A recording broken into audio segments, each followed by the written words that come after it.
Monsieur le Premier ministre. Merci, Madame la Présidente. Alors, par exemple, on veut consacrer plus de 166 millions de dollars sur 5 ans afin, avec 123 millions de dollars sur 5 ans, augmenter la part de la population active en mesure de répondre efficacement aux besoins sectoriels et régionaux de la main-d'œuvre des entreprises, augmenter le nombre de travailleurs disponibles, dont les personnes immigrantes et les travailleurs d'expérience à compter de 2016. Par exemple, on a rétabli l'avantage fiscal pour les travailleurs d'expérience pour rester au travail plus longtemps. On n'est plus à l'époque où on éloigne les gens du marché du travail vers des retraites prématurées. On est au contraire à l'époque où il faut les garder intéressés à rester au travail. On a rehaussé, comme je l'ai dit tantôt, le seuil d'application du 1 de 1 à 2 millions de dollars de masse salariale. Ça représente 8 000 petites et moyennes entreprises qui seront exemptées de ce fardeau administratif. Mais ne craignez rien, Madame la Présidente, l'argent sera compensé par le gouvernement au niveau de la table de concertation. Cette mesure, donc, aura, en passant, pour l'effet de diminuer les cotisations sur la masse salariale versée par les entreprises d'environ 12 millions de dollars annuellement, un autre allègement fiscal pour les entreprises du Québec.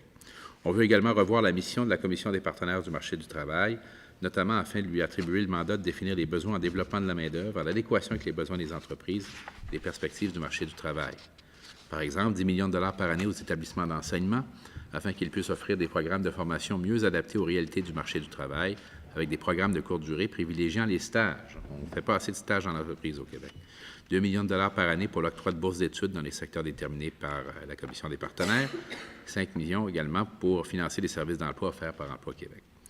Il faut bonifier le crédit d'impôt pour les stages en milieu de travail pour que les entrepreneurs nous retrouvent également dans cet objectif, qu'ils soient plus disposés à accueillir les stagiaires, parce que, disons-le, ça représente un petit peu une surcharge de supervision d'avoir un stagiaire dans une entreprise. Alors, les taux de crédit sont majorés de façon importante de 24 à 40 ou de 32 à 50 lorsque les stagiaires sont des personnes immigrantes ou des personnes handicapées. On veut bien sûr également favoriser la subvention salariale pour les participants au programme d'apprentissage en milieu de travail, toujours pour les mêmes raisons, favoriser l'embauche de personnes éloignées du marché du travail, dont les jeunes, et les prestataires de l'aide sociale sans qualification professionnelle. Il y a beaucoup de jeunes, malheureusement, qui sont encore dans cette catégorie. Renforcer la contribution de l'immigration au marché du travail, adapter certains programmes de formation afin d'inclure un volet de formation en emploi. Il y aura 4 projets pilotes dès l'année scolaire 15-16 en programme de formation professionnelle 2 et 2 en formation technique. Et 10 nouveaux programmes de formation professionnelle et technique sont adaptés pour permettre aux étudiants d'acquérir plus de compétences pratiques en entreprise au moyen de stage. La différence, c'est qu'au Québec, par rapport à un pays européen comme l'Allemagne ou même les autres provinces canadiennes, les stages en entreprise se font souvent en fin de formation. Alors qu'ailleurs, on intègre les jeunes, les stagiaires dans les entreprises dès le début de la formation pour leur donner le goût du métier, de continuer dans le métier et d'y œuvrer. Et je pense qu'on est en train, on doit corriger ça. Je sais que mon collègue est très actif avec le ministère de l'Éducation dans ce domaine. Merci, Monsieur le Premier ministre. Monsieur le député de Darcy-McGee. Merci, Madame la Présidente. Quand on parle de l'adéquation formation-emploi, au fond de l'affaire, on parle d'impliquer davantage tous les acteurs de la société québécoise. Et je me permets d'élargir le chantier là-dessus pour parler de ma communauté, la communauté anglophone du Québec, et ses préoccupations, et surtout les préoccupations des jeunes de notre communauté. Il y a plus de 200 000 jeunes Québécoises et Québécois qui s'identifient avec la communauté anglophone du Québec. C'est une communauté qui se dote d'une grande mobilité et, pour raisons tout à fait légitimes, plusieurs décident de faire leur avenir ailleurs qu'au Québec. Par contre, au fil des années, il y avait beaucoup qui songeaient à quitter pour des raisons qui devraient nous préoccuper tous. Enfin, une vaste majorité de nos jeunes sont profondément attachés au Québec. Ils sont déterminés de faire leur avenir ici, chez nous, chez eux. Mais ils ont des questions préoccupantes. Est-ce qu'il y aurait une économie stable, un environnement accueillant pour l'investissement ici au Québec? Est-ce que mon parcours d'études, mes expertises vont être reconnus et valorisés par le marché du travail? Est-ce que les élections de l'année passée ferment comme il faut un chapitre de l'incertitude politique en ce qui a trait à l'avenir du Québec au sein du Canada? Est-ce que les entreprises du Québec, la fonction publique du Québec, le gouvernement du Québec vont m'inviter à pleinement faire partie de toutes ces instances? Est-ce qu'ils vont m'accompagner dans ma maîtrise du français? Un travail déjà bien accompli, mais une formation d'appointe à la fin. Est-ce que ma communauté va continuer de bénéficier d'une réelle et mesurable marge de contrôle sur la gestion et les orientations des institutions de cette communauté, des écoles publiques anglophones, les établissements de santé, les centres culturels qui nous desservent, c'est des préoccupations de nos jeunes. Monsieur le Premier ministre, young people in Quebec are eager to contribute fully to the future of this province. They are part of a proud community that has done so for more than 3 centuries.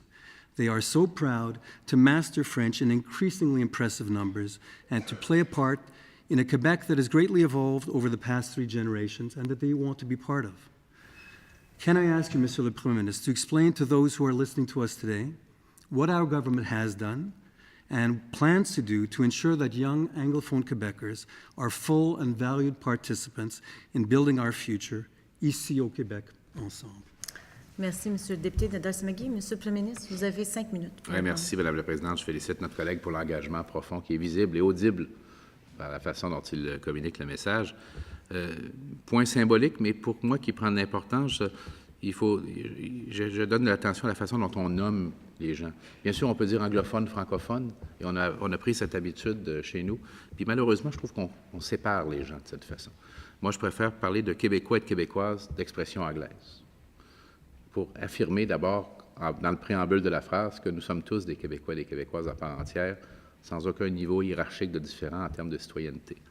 D'autant plus, puis ce n'est pas une question de date d'arrivée, parce qu'on est tous des nouveaux venus sur cette terre, il y a juste que la date d'arrivée qui change selon les familles, mais d'autant plus que la communauté de langue anglaise au Québec date de plusieurs siècles et qu'elle a contribué à bâtir le Québec. C'est important qu'elle continue à s'y sentir accueillie, bienvenue et pleinement participante, d'autant plus que la jeunesse d'expression anglaise au Québec, vous l'avez dit, monsieur le député, Madame la Présidente, est le plus souvent bilingue. Et fonctionnellement bilingue, il faut le dire. Là.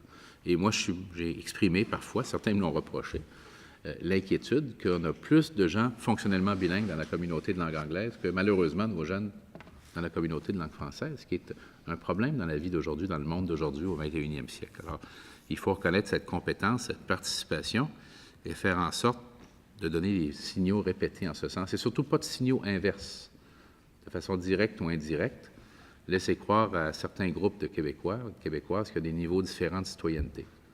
La façon dont j'aime le dire, moi, c'est de la façon suivante. Et je suis heureux de le dire et de le répéter.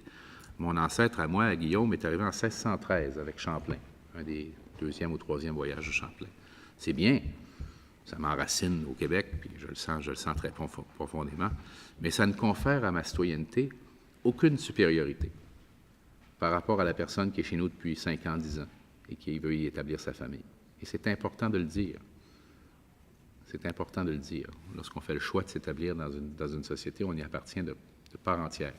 Bien sûr, avec le respect de nos valeurs communes, dont le français comme langue commune, et ça, j'ai rarement, sinon jamais rencontré de Québécois d'origine anglaise qui s'objectent à ça.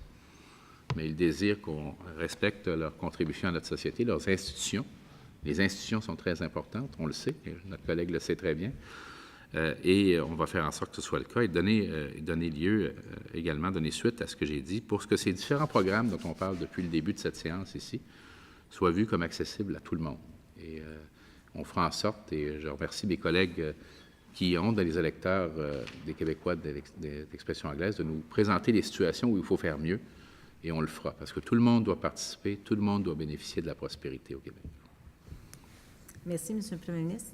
Voulez-vous, il vous reste 1 minute, Monsieur le député de Delsmagui. Est-ce qu'on peut l'ajouter peut-être à notre prochain bloc? Oui, pas de problème.